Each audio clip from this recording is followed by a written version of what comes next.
fale, dê lugar e deixe Deus usar, tá bom, pastor? Obrigado, meu amigo. O Pastor Rodney, bom, assim, primeiramente quero agradecer, né, em primeiro lugar, o convite aí para estar participando aí desse projeto belíssimo, lindíssimo, de, de grande relevância aí para os irmãos. E parabenizar aí pela iniciativa, por esse projeto ICM aí, que tem abençoado vidas e alcançado vidas, né? De fato, a gente se conhece pouco tempo, não é muito tempo que a gente se conhece, mas parece que a gente se conhece muito tempo, né? Parece que a gente já tem uma relação de amizade aí já de longos anos.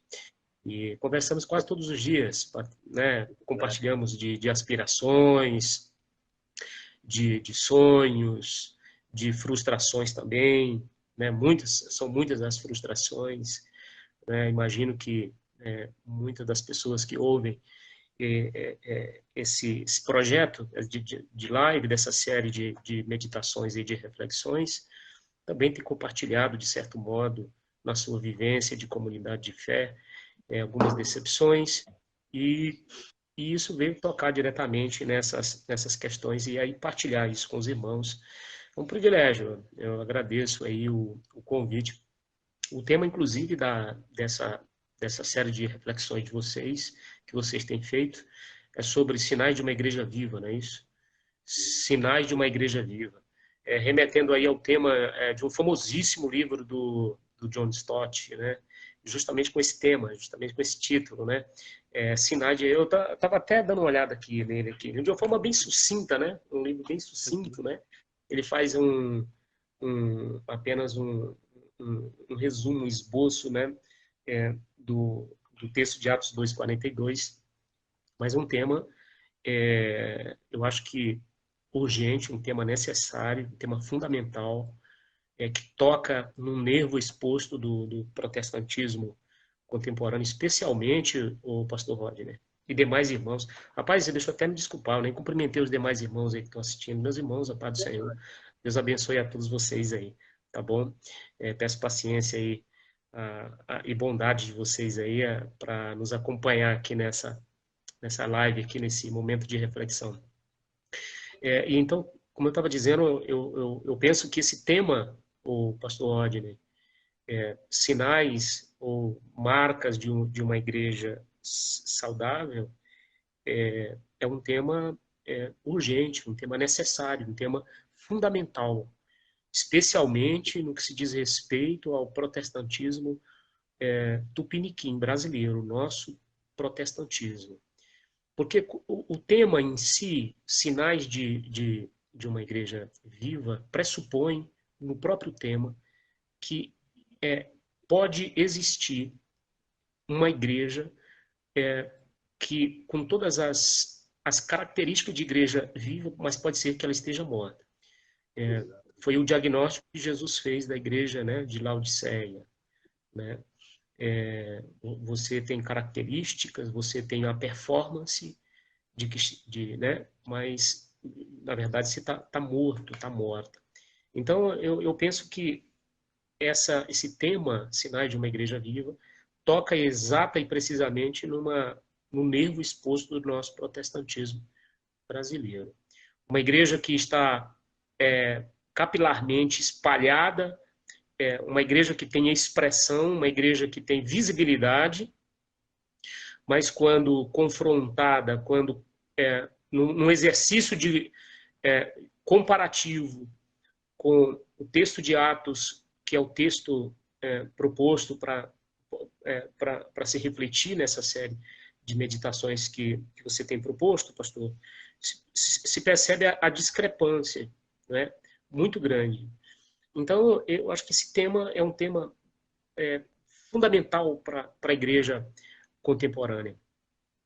E o que me diz respeito, é o tema da doutrina, né? Uma igreja fundamentada na doutrina dos apóstolos. Aliás, é até importante para a gente se situar, a gente lê o texto, né? Vamos ler o texto? Vamos ler o texto? É Atos, capítulo de número 2. Atos, capítulo de número 2.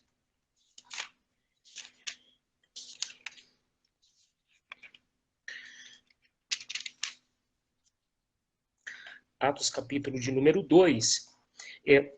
Para a gente compreender o versículo 42, é preciso a gente voltar um pouquinho atrás. Né?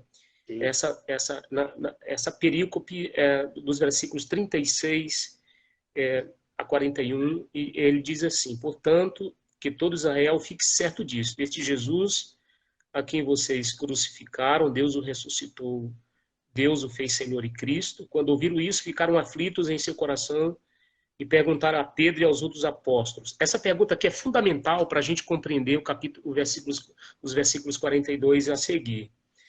Irmãos, o que faremos? Pedro respondeu: arrependam-se e cada um de vocês sejam batizados em nome de Jesus Cristo para perdão de seus pecados, e receberão o dom do Espírito Santo, pois a promessa é para vocês, para os seus filhos e para todos os que estão longe, para todos quantos o Senhor vosso Deus chamar. Com muitas outras palavras os advertia e insistia com eles: salvem-se desta geração corrompida. Os que aceitaram a mensagem foram batizados e naquele dia houve um acréscimo de cerca de 3.000 pessoas.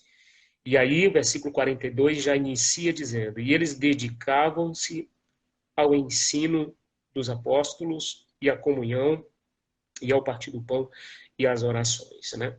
Então, o texto inicia: e dedicavam-se ao ensino dos apóstolos. Isso que eu acho que é uma das maiores, se não a maior necessidade da igreja contemporânea, especialmente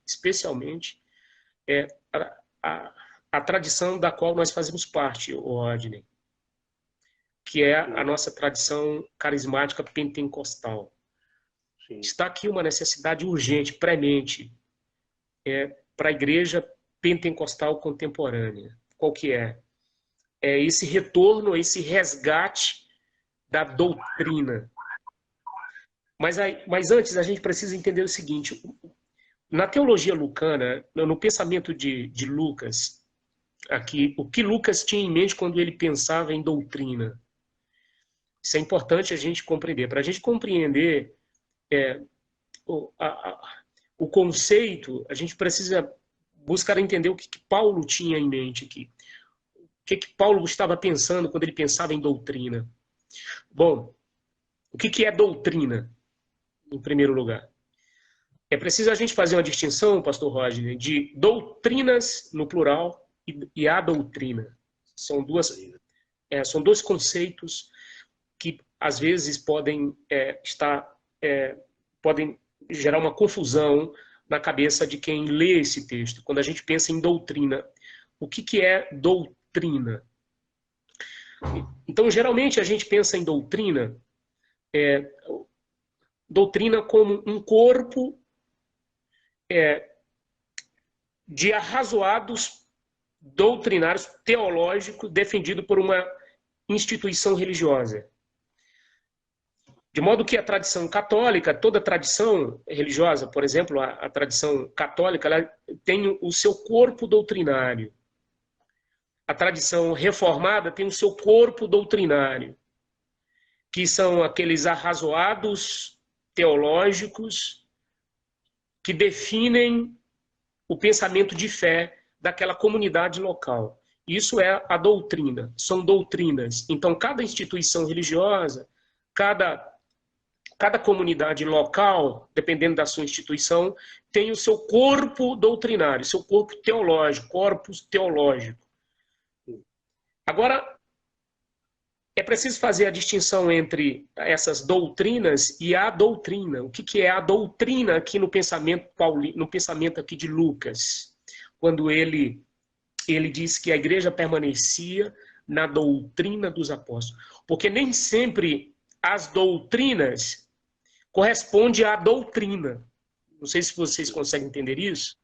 Nem sempre esse corpo teológico doutrinário defendido por uma instituição local corresponde à doutrina. Entende? Então, para cada instituição, para cada igreja local, para cada tradição religiosa, aquilo que Rubem Alves chamou de a teologia da reta doutrina, ele defende por si só, ele vai defender que aquele corpo teológico e doutrinário é a reta doutrina. entende? Então, cada instituição vai depender, ele vai chamar para si a responsabilidade de que aquilo que ele está ensinando é a doutrina, a reta doutrina. Mas até que ponto essa reta doutrina está realmente de conformidade, de acordo, né, com a doutrina? Então, o que Lucas tinha em mente quando ele fala da doutrina dos apóstolos? Olha, se a gente lê os versículos anteriores, o contexto imediato, ele, depois do sermão carismático dele, do sermão de Atos capítulo de número 2, está ali um esboço exatamente daquilo que eles tinham como doutrina, que era o nascimento de Jesus, que foi a sua morte e a sua ressurreição. Ponto final. Então, qual é a doutrina dos apóstolos? É que Jesus Cristo nasceu, que Jesus Cristo, ele viveu, ele morreu e ao terceiro dia ressuscitou. Basicamente, essa é a doutrina. Pois bem, uma vez assim, basicamente definida assim, o que é doutrina, fazendo a distinção entre doutrinas e a doutrina da palavra, importante dizer o seguinte, que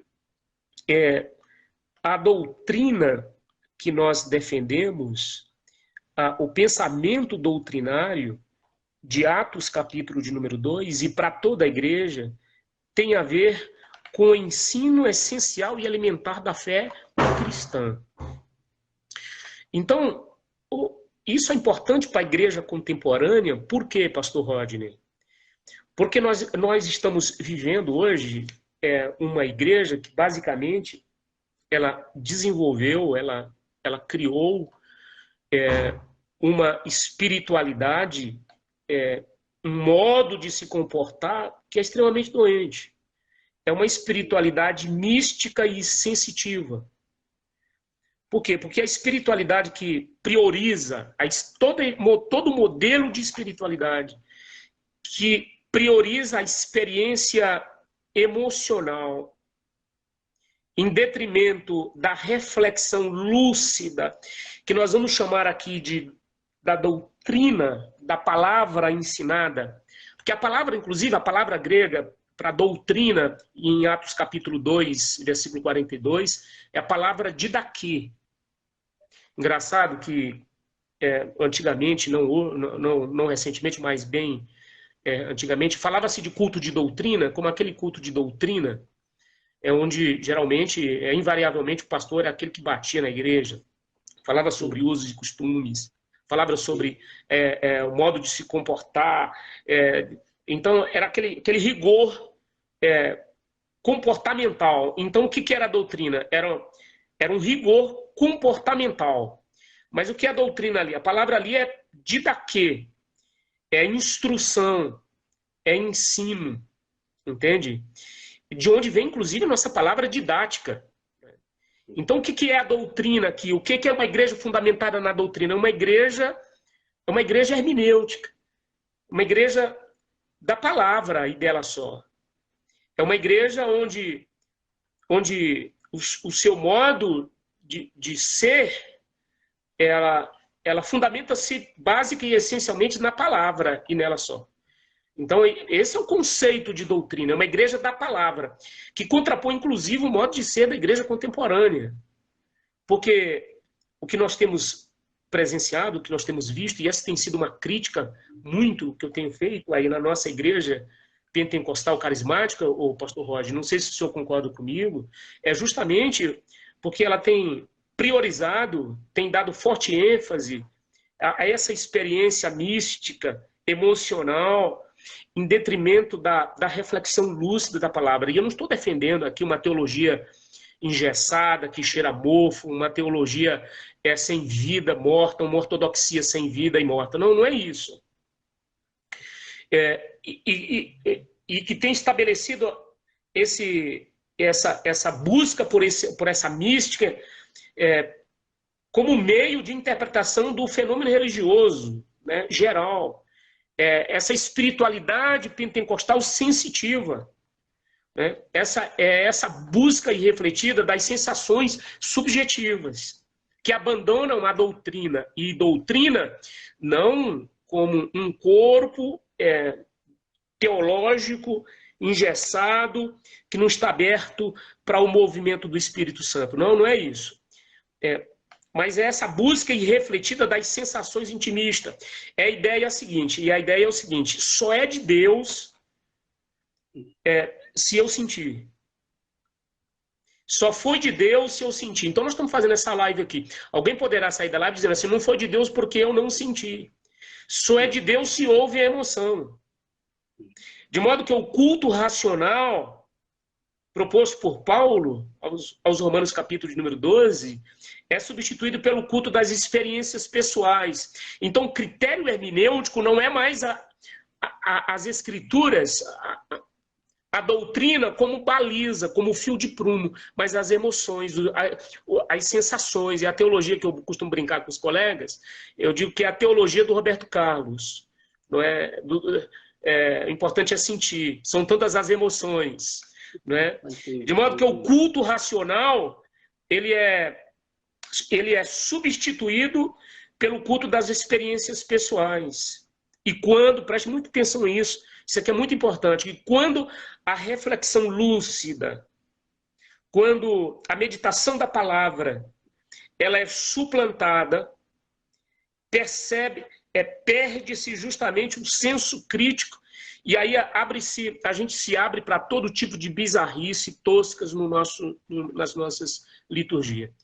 Então, esse império do sensorial, que é tão característico nos cultos neopentecostais, e eu não sei se você vai concordar, e nós temos até conversado sobre isso, e os irmãos que estão nos assistindo aí, nós temos assistido assim, e é muito preocupante, isso tem me causado assim,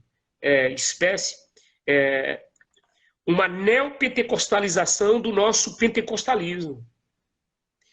Entende? Então, o que caracterizava o nosso pentecostalismo e o que ele se tornou hoje. Né? Então, você não sabe, às vezes você entra num culto, você não sabe se está num culto, se está num terreiro de candomblé, respeitando aqui as religiões, a gente não sabe distinguir uma coisa da outra. De modo que são as emoções que determinam nesses ambientes a qualidade do culto. E aí, lamentavelmente, pastor, lamentavelmente, nós temos visto um batalhão de crentes, de cristãos que desenvolveram uma espiritualidade viciada em arrepios, em sopros poderosos, em visões arrebatadoras, em experiências fantásticas. E aí, isso em detrimento da doutrina. O que é essa doutrina aqui? Nós temos que pensar essa doutrina aqui como o ensino, entende? Como a busca pela palavra e dela só. E isso é muito preocupante. Aí, quando eu falo sobre isso, geralmente a pessoa diz assim, não, mas as emoções precisam, claro. O nosso pentecostalismo, a hermenêutica, é a hermenêutica do Espírito, tem a ver com nossas emoções. Nós não queremos aqui suplantar as emoções em detrimento da doutrina. Não é isso. Porque o problema não são as emoções, pastor Rodney. Não são as emoções. O problema é o emocionalismo exacerbado, que substitui as escrituras, tornando ela marginal nas nossas liturgias. Eu costumo brincar o seguinte, digo assim, a Bíblia foi relegada apenas à leitura oficial, para depois ser colocada na marginalidade das nossas liturgias. E isso não pode. E aí o problema não é a experiência, mas o experiencialismo, né, que fascina, que gera êxtase e que gera um cristianismo alienado e alienante. E tem um autor que eu gosto muito, jovem autor que eu gosto muito, né, o Brizotti, não sei se você o conhece, ele chama, inclusive, essa espiritualidade de uma espiritualidade drogada, aquela que não suporta um culto normal, não suporta, né? Mas que é fascinada por êxtase e tudo que vem com o rótulo de extraordinário. Eu gosto muito dessa frase. É uma espiritualidade viciada que não suporta um culto normal. A gente precisa de algum penduricalho das emoções. A gente precisa de alguma coisa a mais. Precisa de algum arrepio na espinha.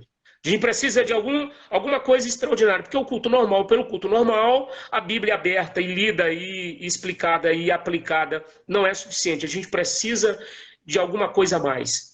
E uma das marcas mais lindas, eloquentes da igreja de Atos capítulo 2 era justamente esse equilíbrio entre uma igreja que participa da comunhão, uma igreja que tem a presença do extraordinário nela, porque tem milagres nela, muitos sinais se viam nela, está aí no texto, mas é uma igreja fundamentada nas Escrituras, é uma igreja fundamentada na tradição oral dos apóstolos. Há uma herança oral que é transmitida para essa igreja, e a igreja fundamenta-se nessa doutrina, fundamenta-se nesse legado de tradição oral, que ela recebe e ela vive isso.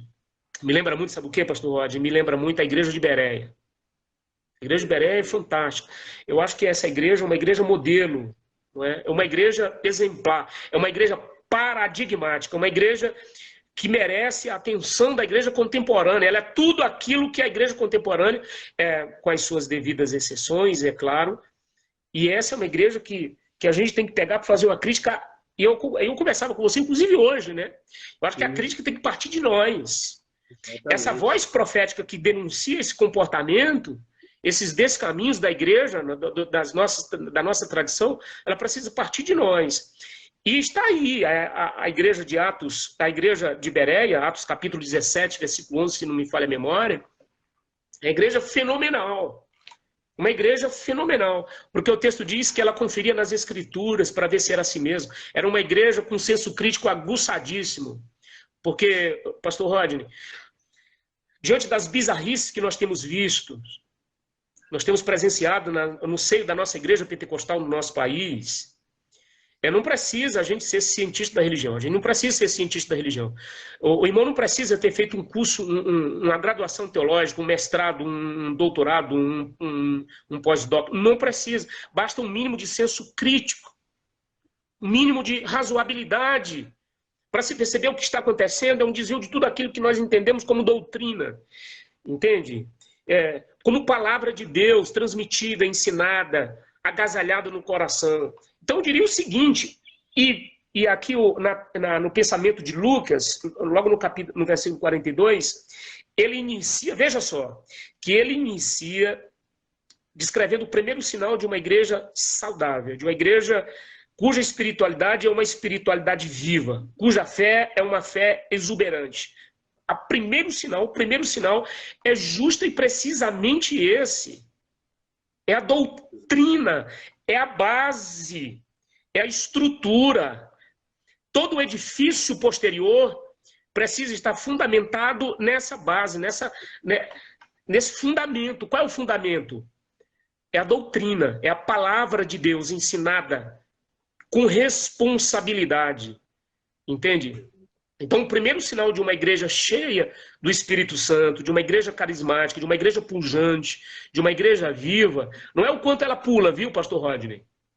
E não, eu estou falando isso como um pentecostal, você como um pentecostal. Não é o quanto ela pula, não é o quanto ela grita, não é o quanto ela se arrepia.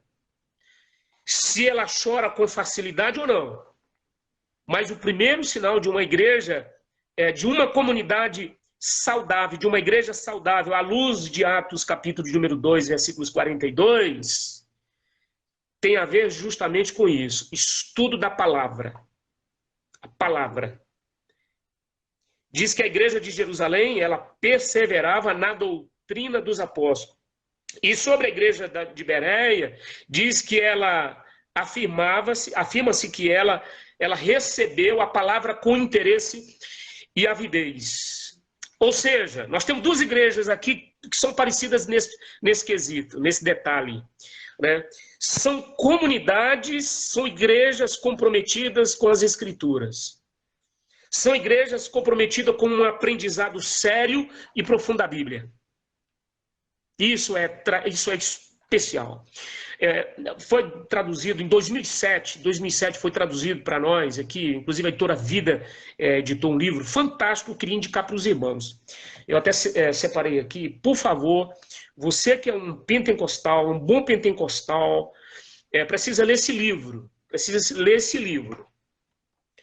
É do Rick Nanes, um pastor norte-americano. O título desse livro é Pentecostal de Coração e Mente. pentecostal de coração e mente. Muito bom, muito bom. Muito bom, muito bom. Ele faz essa crítica justamente a isso, né? Ele propõe esse chamado a esse dom divino do intelecto, né? Ele faz uma crítica a esse anti-intelectualismo, não é? Que graxou as igrejas, nossa tradição pentecostal, e marginalizou a experiência com a doutrina, com a palavra. Jacques Ellul escreveu um livro, pastor Rodney, muito bom, que é o título chamado de A Marginalização da Palavra, que é justamente isso que nossa tradição,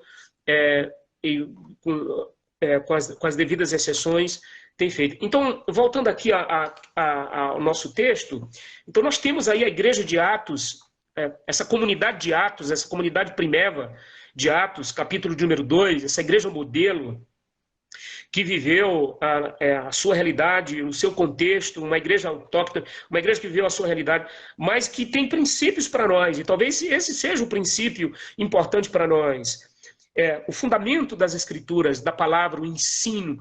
Então essas igrejas, a igreja de Atos e a igreja de Bereia, é aquilo que nós podemos chamar de duas comunidades hermenêuticas. Por quê? Elas são a igreja da palavra.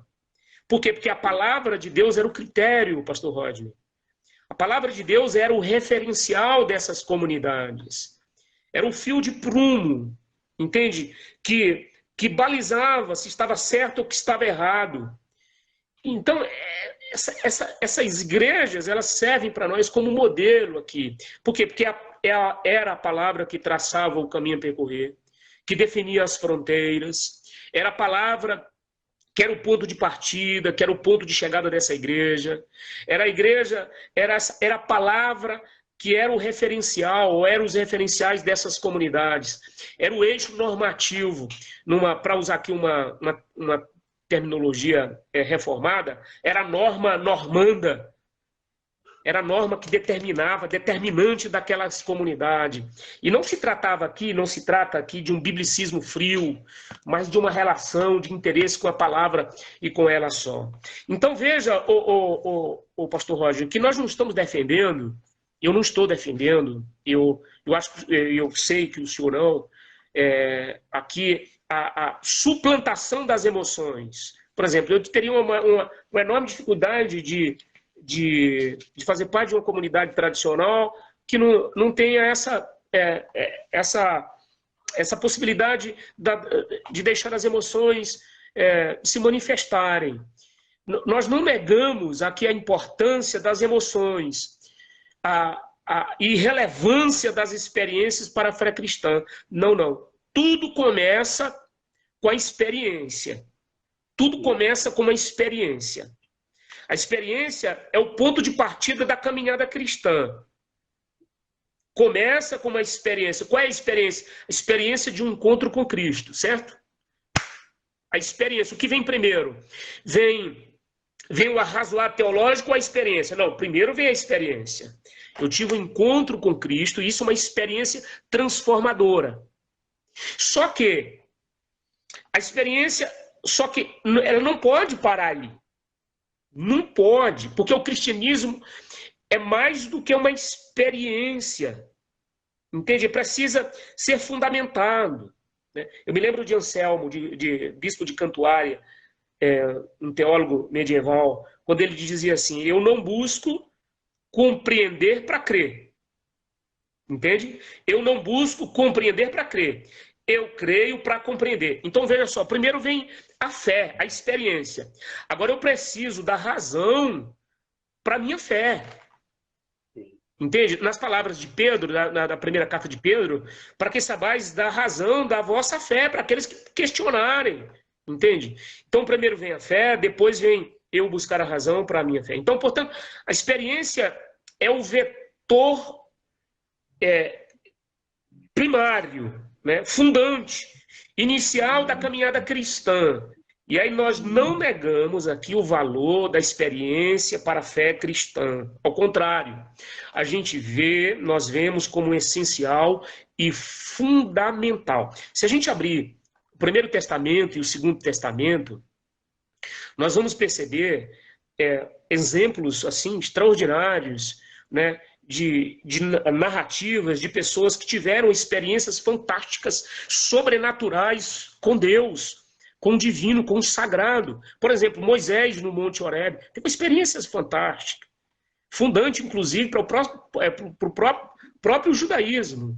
Jacó no ribeiro, lá no filete né, de Jaboque. Isaías no templo.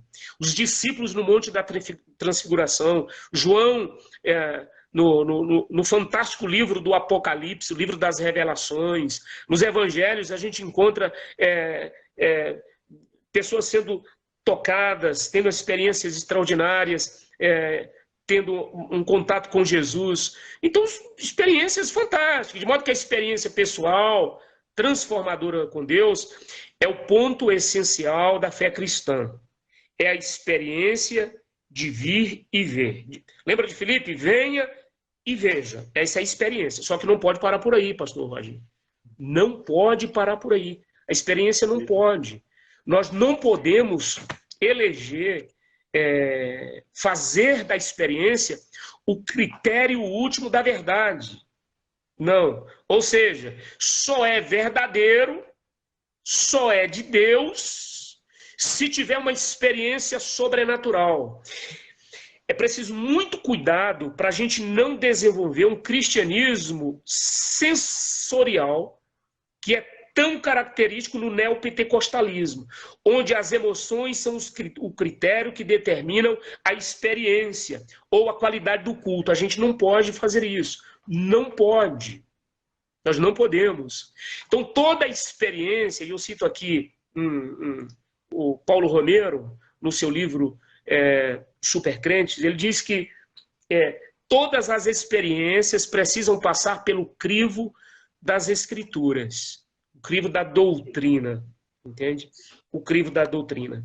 Então, o que nós estamos dizendo é que, contrapondo a esse pentecostalismo místico sensorial que relega na marginalidade de suas liturgias a experiência com a palavra, que abandona a doutrina em nome de um estou sentindo, ela é prejudicial para a fé cristã, ela é prejudicial para o crescimento, para o amadurecimento do indivíduo e da comunidade de fé. Extremamente prejudicado. Então, o autor, que é Lucas, ele diz que a igreja permanecia na doutrina dos apóstolos. Eu acho isso fenomenal. Na doutrina dos apóstolos. E aí, quando a gente vai olhar para todo o arcabouço das Escrituras, e aí especialmente no Novo Testamento, a gente vai perceber o seguinte, que ensinar, pastor Rodney, ensinar faz parte da missão da eclésia. O ensino faz parte da missão da eclésia. Ensinar. É o grande... o mandato de Jesus para a igreja, ali, Mateus capítulo de número 28, é justamente esse. Vocês vão fazer discípulos de todas as nações, ensinando-as a guardar todas as coisas que eu tenho ensinado. Essa é a dimensão educativa da igreja. Ensinar. É a doutrina, é o ensino, é a base, é a estrutura. Porque o ensino, ele era o elemento essencial na igreja de Atos. Nós vemos Paulo ensinando nas sinagogas, Paulo arrazoando as Escrituras, ensinando as Escrituras, né? A gente olha para o Antigo Testamento, a gente olha os profetas, e aí eu cito aqui o profeta Amós, eu acho que ele é fundamental nessa reflexão, quando ele diz assim, todos... ainda citando Paulo, quando em Atos capítulo de número 5, versículo 42, ele diz assim, todos os dias, o texto diz, e todos os dias no templo e nas casas, não cessavam de ensinar e de anunciar a Jesus Cristo. Isso é maravilhoso. Todos os dias, no templo e nas casas. É uma igreja que vai e ela vai ensinando. Ela vai na prática da didascália, do didaquê, do ensino, da instrução. Ou seja, uma igreja ensinadora, pastor Rodney, e esse é o clamor para a nossa igreja, para a igreja contemporânea. É uma igreja que não estaciona nesse processo de aprendizagem. Não é? Por isso que o texto de Amós, por isso que Amós, Oséias, né? Oséias que diz cresçamos, né? E prossigamos em conhecer a Deus. É um processo de aprendizagem contínua, diário, não é? Eu lembro de Atos capítulo 17, falando sobre a igreja de Bereia, que essa era a igreja de Bereia. Né? Todos os dias, o texto diz que todos os dias é uma igreja, ou seja, a filosofia, essa é a filosofia do bom professor, né? Qual que é? De todos os dias. Pois quem cessou de aprender, cessou por completo. Então é a igreja de todos os dias. A igreja que ensina todos os dias. E o ensino era fundamental e essencial na teologia paulina, no corpus teológico paulino. Né? Por exemplo, está claro que no ensino, o ensino era de suma importância para o apóstolo São Paulo. Por isso que ele instrui ao jovem Timóteo, o que ele diz? Quando ele escreve ao jovem Timóteo, né? Ele diz assim, o que ensina, esmere-se em fazê-lo. Eu gosto disso. Né? E ele diz para Timóteo, persiste em ler, exorta a ensinar, até que eu vá.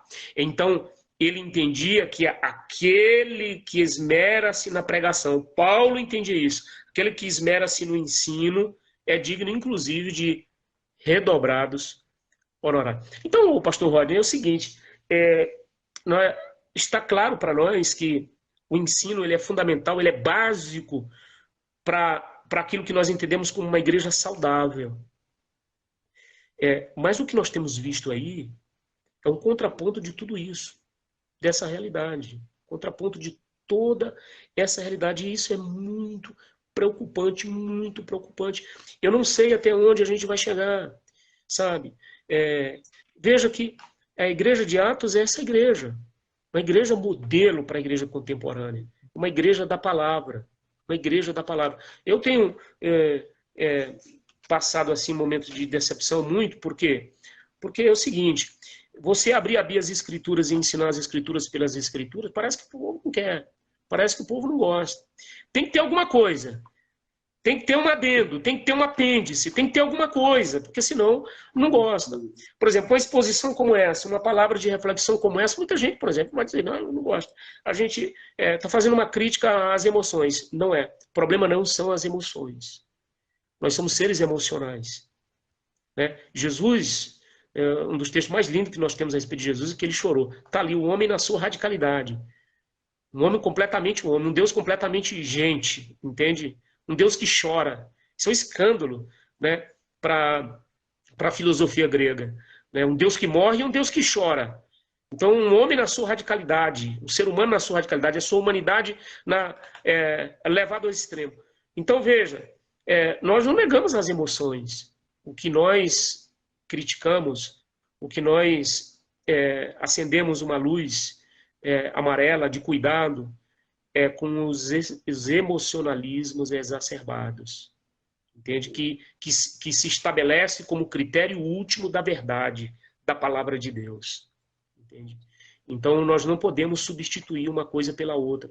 Nós não podemos. Nós não podemos. Então, eu acho que esse é um pensamento. Me permite só um ponto, pastor Danilo? Sim, pastor, você ia falar? O senhor acredita que, eu nem vou falar muito, porque minha esposa falou, deixa o pastor Danilo falar. O senhor acredita que a gente pode ter se identificado com o que Paulo disse lá em Gálatas, no capítulo 1, verso número 6, quando Paulo vai dizer, maravilho-me que tão depressa passeis daquele que vos chamou à graça de Cristo para outro evangelho. O senhor acredita nisso? Que foi infiltrado em outro evangelho? Então, interessante, né? Esse outro evangelho. Mas esse outro evangelho é, ele estava se estabelecendo dentro da comunidade a quem Paulo escreve, mas ele não se manifesta como um outro evangelho. Ele se manifesta como o verdadeiro evangelho, mas esse tem cara de verdadeiro evangelho, tem um jeito do verdadeiro evangelho, mas ele é um evangelho fake news. É um evangelho disfarçado, entende? Então, a mentira, ela não vem dizendo que é mentira, ela vem dizendo que é verdade, entende? É aquilo, nas palavras de Paulo, é quando se transforma a verdade em mentira, entendeu? Então, como combater esse evangelho fake news, para usar aqui uma expressão moderna, né? Inclusive, esse é um trabalho que eu preciso fazer na faculdade sobre fake news. Como que a gente identifica esse evangelho fake news? Bom, eu não sei se você lembra, logo no início da minha fala, eu disse o seguinte, que eu acho que não precisa ser doutor em teologia. Não precisa ser cientista da religião para fazer estudo de caso, para identificar grupos não. Eu acho que um mínimo de bom senso e de senso crítico. Sabe, pastor Rodney? Bom senso. Tem coisa que está acontecendo dentro do ambiente religioso evangélico brasileiro que não precisa de argúcia de pensamento, não precisa ter QI elevado. Basta ter, no mínimo, de bom senso, para você perceber que aquilo não faz o menor sentido para coisa nenhuma. Menor sentido para coisa nenhuma. Então, outro dia, o cara estava vendendo um pó dentro de um balão, pô. O cara estava vendendo um pó dentro de um balão e ele estourava e aquilo ia o ambiente da sua casa ia vendendo, e outro estava enchendo o balão com o vento, o sopro dele, ele da esposa, e disse, se você estourar na sua casa, é o ar ungido. E o povo compra, Rodney. O povo quer isso. Lembra quando eu digo para você o seguinte, durante muito tempo a gente olhou para a igreja e disse assim, a igreja está sendo vítima de falastrões, de canalhas, de bandidos, de picaretas, não é? Que vem com uma linguagem religiosa, supra-espiritual, e tem mesmo, tem mesmo. Então o cara ele vem com um tom de voz diferenciado, ele sabe os gatilhos, sabe? Os gatilhos certos para fazer a massa se emocionar. Ele tem esses macetes. O povo não vai. O povo não vai. Mas se você abre as escrituras pelas escrituras, muita gente não quer. Muitas portas para você se fecham. E você sabe disso. Sim. Então, veja só, mas durante muito tempo a gente olhou para a igreja, Rodney, a gente olhou para a igreja o seguinte, não, a igreja é vítima. Nosso povo é vítima. Não é verdade isso. É verdade, mas não é toda a verdade. Não é toda a verdade. Lembra de Jeremias, texto fantástico, quando ele diz assim, quando Deus, através de Jeremias, disse assim, olha, os sacerdotes se desviaram, os profetas, os profetas deturparam a minha palavra, mas o meu povo gosta disso. O meu povo gosta disso. É Jeremias quem diz isso. Então, o povo não é tão vítima assim. Às vezes o nosso povo é cúmplice também. Nosso povo também é cúmplice. Então, eu acho que o processo de cura, o retorno para essa doutrina, que não tem a ver aqui, doutrina, com moralismo religioso de uma igreja local. Não tem a ver com cerceamento das liberdades humanas. Não é isso. Doutrina é o ensino das escrituras pelas escrituras. E a palavra ensinada com responsabilidade. É as escrituras aberta e ensinada. Entende? Não é distorcida. Não é escritura aberta e distorcida ao bel prazer com os interesses escusos, gananciosos de uma liderança. Não é isso. É as escrituras sendo aberta, lidas com responsabilidade hermenêutica e pastoral e aplicada com responsabilidade debaixo da graça e da inspiração do Espírito Santo de Deus. Entende? É isso que a igreja precisa. E o processo de cura, e aqui vai tocando um pouco da gente. O povo tem culpa? Tem. Tem. O povo tem culpa, sim.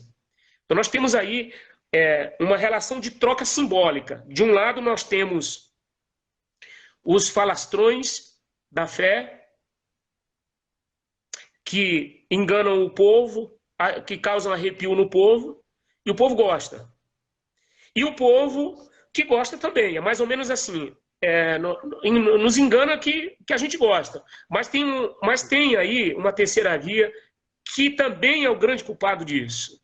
E, caros pastores, caso você esteja me ouvindo aqui, isso é para nós. Sim. Nós somos os grandes culpados desse processo inteiro. Por quê? Porque em nome de um pragmatismo, sabe o que é pragmatismo? Pragmatismo é aquilo que é prático. Pragmatismo troca a verdade pelo benefício. Troca o certo por aquilo que dá certo. Então é o seguinte, nós temos que manter nossa igreja cheia. A gente tem que manter a igreja cheia. Como é que a gente faz? A gente vai dar o que o povo quer. A doutrina pela doutrina, não, a gente não quer. O que a gente quer é aquilo que causa resultado imediato e concreto, visível e mágico. Tem que ser mágico. Crescimento. O texto de Atos capítulo 2 diz que a igreja crescia. Mas como resultado do quê, pastor Rodney? Veja que toda igreja saudável ela cresce. Todo organismo saudável cresce. Todo organismo saudável cresce. Então, se não está crescendo, tem alguma deficiência hormonal, estrutural. Se não está crescendo, tem algum problema. Mas toda igreja saudável cresce. Só que o seguinte, o crescimento, o saudável, ele não é mágico. Não é abracadabra.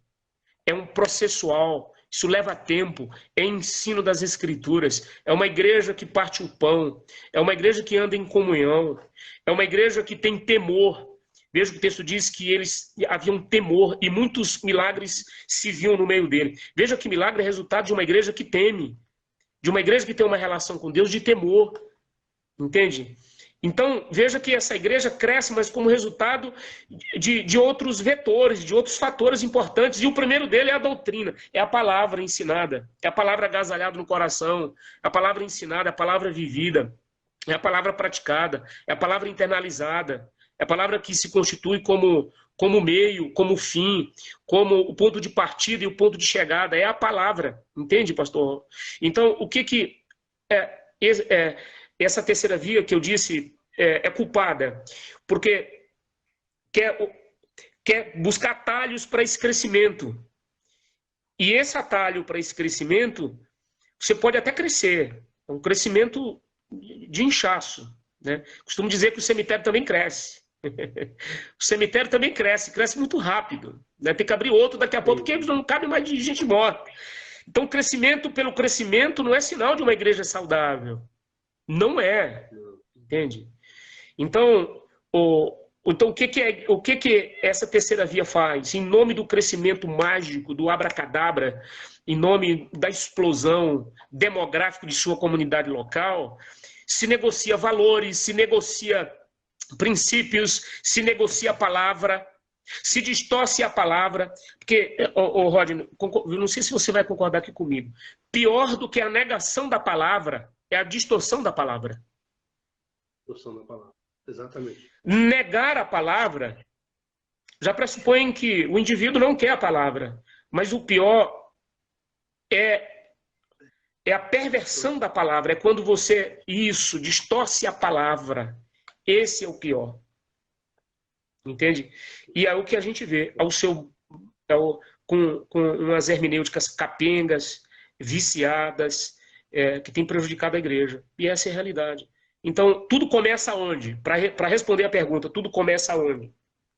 Tudo tem que começar por mim e por você. É pela gente aqui. É a gente do lado de cá. Entende? Somos nós, pastores, pregadores, tem que começar daqui. Tudo começa daqui. Daqui parte para lá. Curioso que no texto do Apocalipse, de São João, as 7 cartas da igreja menor da Ásia, atual Turquia, está dito o seguinte, logo no início da carta, aparece logo a seguinte expressão, que eu acho fantástica. Ao anjo da igreja escreva. A ordem de Deus para o anjo é para o anjo da igreja. E anjo da igreja ali não é o anjo da angeologia, não é? O anjo ali é a figura do líder, é da liderança da igreja, não é? Então tudo começa daqui.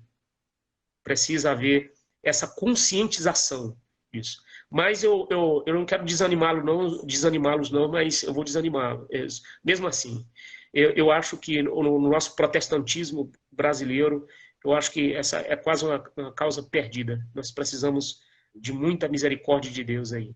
E de vozes proféticas aí de denúncia, sabe, contra esses descaminhos da igreja, Rodney. Precisa, meu amigo. Sim. Precisa. Sim. Né? Precisa. Eu cito para vocês aqui. Hoje você falou algo para mim que é exatamente o que você está falando. Você não acredita mais. E eu também, hoje eu olho por essa ótica, eu não acredito mais que seja possível mudar o que já está implantado, enraizado. Mas você deu uma solução aí, o que nós podemos fazer. Não dá para mudar, mas podemos Sim. fazer algo. Você para mim. Vamos olhar assim, vamos olhar para a realidade seguinte, numa realidade macro. Essa realidade macro nós chamamos de institucional, ok? A realidade macro, ela é institucional. Essa realidade macro não há o que fazer. Eu uso a palavra aqui metástase. Ela se enraizou, o câncer se enraizou de tal forma que não há mais o que fazer. Só um milagre. Só evocando um milagre divino. Só que o milagre, ele não...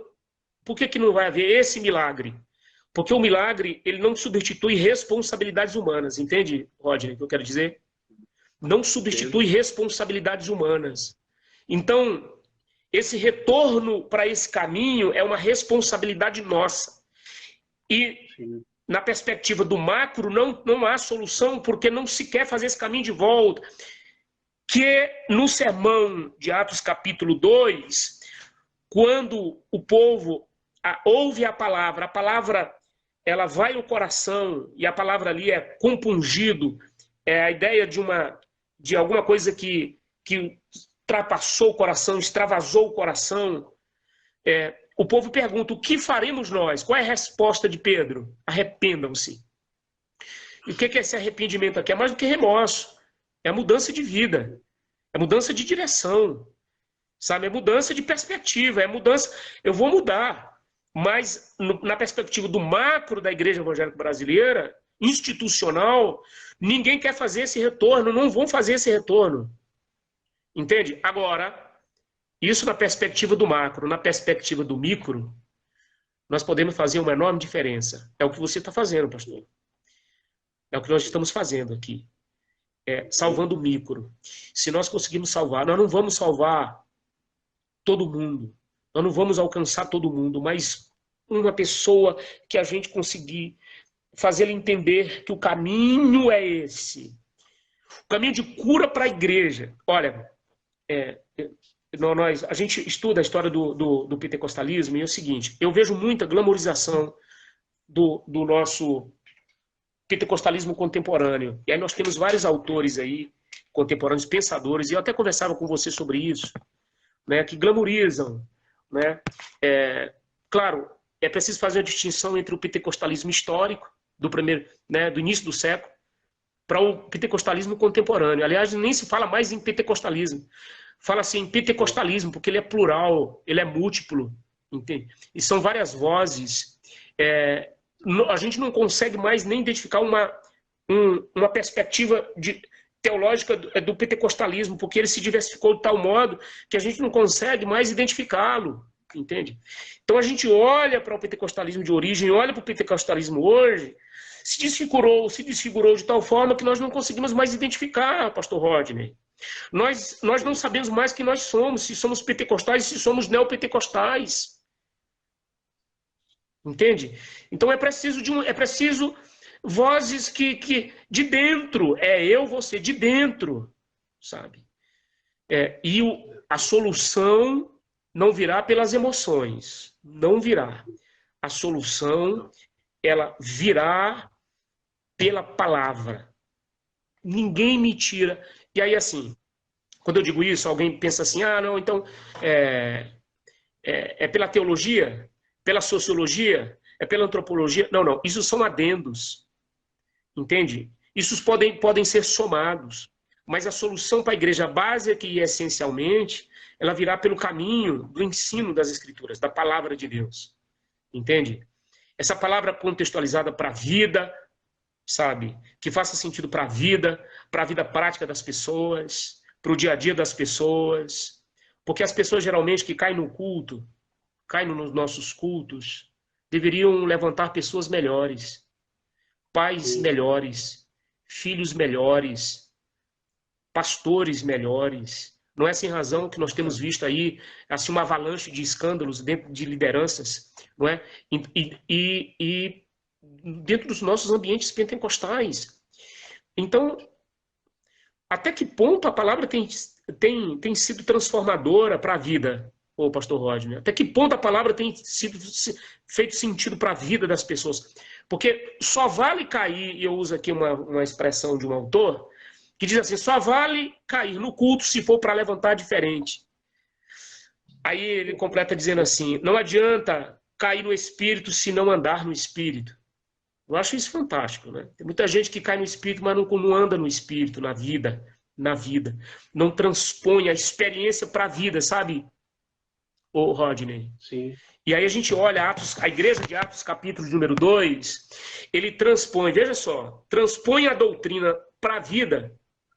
Começa na doutrina, mas essa doutrina, essa teologia, essa palavra, ela é transportada para a vida, tanto que ela é transportada para a vida, que o texto diz que eles viviam de tal forma em koinonia, em comunhão, que eles partiam o pão.